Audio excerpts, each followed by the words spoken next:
Indeed, it is the one-year anniversary since the violence and the war began in Gaza. Let's talk more about that. Reza Khanzadeh is a West Asia expert. He's now joining us live from Washington, D.C. Mr. Khanzadeh, thank you very much for making time for us and welcome to the broadcast. I just want to ask you, it's 1 year since the war in Gaza began. Do you think there are any lessons that have been learned? And if they are, what are they? Well, thanks for having me. Lessons learned, I believe there are a lot. To go through them, I think, would take up too much of our time on this program. But I think the most important lesson has been shown that Israel does not have the support like it used to on the world stage. With the exception of the United States and perhaps a handful of other Western countries, the vast majority of the world has seen what Israel is capable of and the extent to which they're willing to go to reach their objective, which in the case of Gaza and West Bank, and now we're looking at Lebanon, is essentially genocide. They're willing to exercise military strength as well as starvation tactics and really any means at their disposal to try to eradicate what they say is Hamas and Hezbollah. But if you look at many of the human rights organizations, especially those even inside Israel, that these attacks are on the Palestinian people. So that is the greatest lesson learned, I think, from this past year, unfortunately. Mr. Reza, let's talk about that point that you made last there. We are seeing a genocide indeed. Israel has vowed to continue with a military action, as they are calling it. That's what the Prime Minister of Israel is calling it.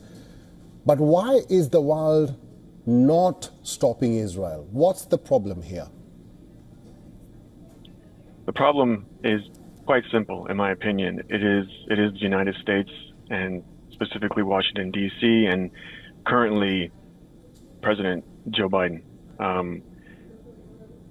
They have essentially, or the White House, President Biden's administration has the sole power to stop Israel, and that's simply by cutting off their support for Israel's military capabilities. For as long as we have seen in history, the United States, and not just President Joe Biden, every U.S. president administration has bankrolled Israel's military capability. And with what's going on right now between Israel and Iran, and this back and forth, I guess, aerial bombardment, if you want to call it, that that Israel and Iran are displaying against each other, it's going to come to a point where both, one, if not both, militaries will run short of, aerial projectiles, whether it's, ballistic missiles, drones, what have you. And at that point, Israel will turn to Washington, D.C. for more bombs and, more military capability.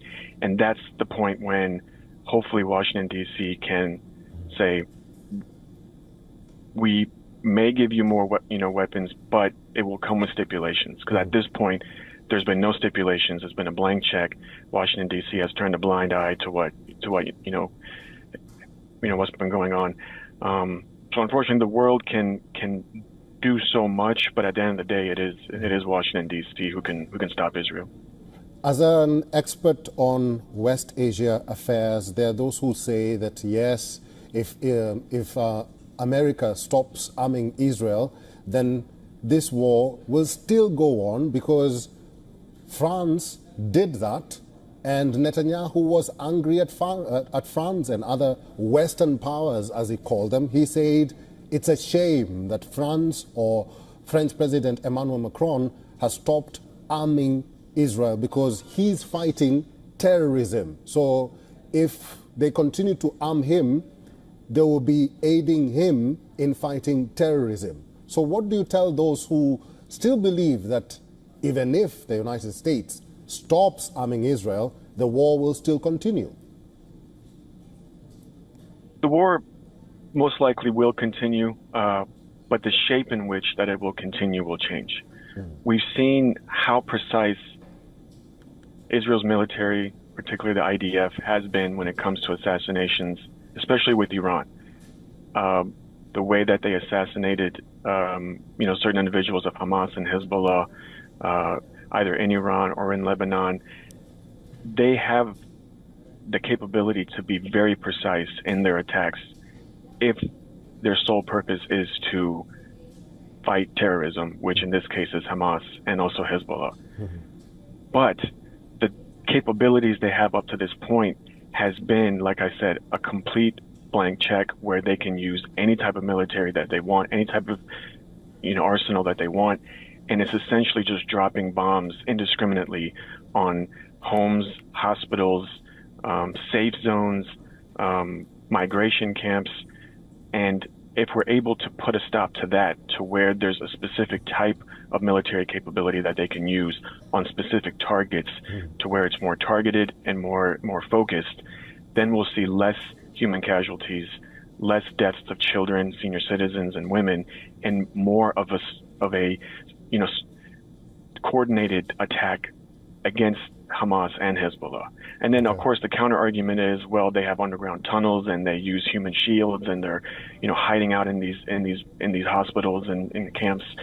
That to a certain point may be true, but after 1 year, it seems to be more of a talking point from the Israeli government rather than a military strategy, because even military experts inside and outside of Israel have pointed to the fact that there are other ways in which you can fight terrorism, with those two being Hamas and Hezbollah, without having this massive 40,000 plus human casualty.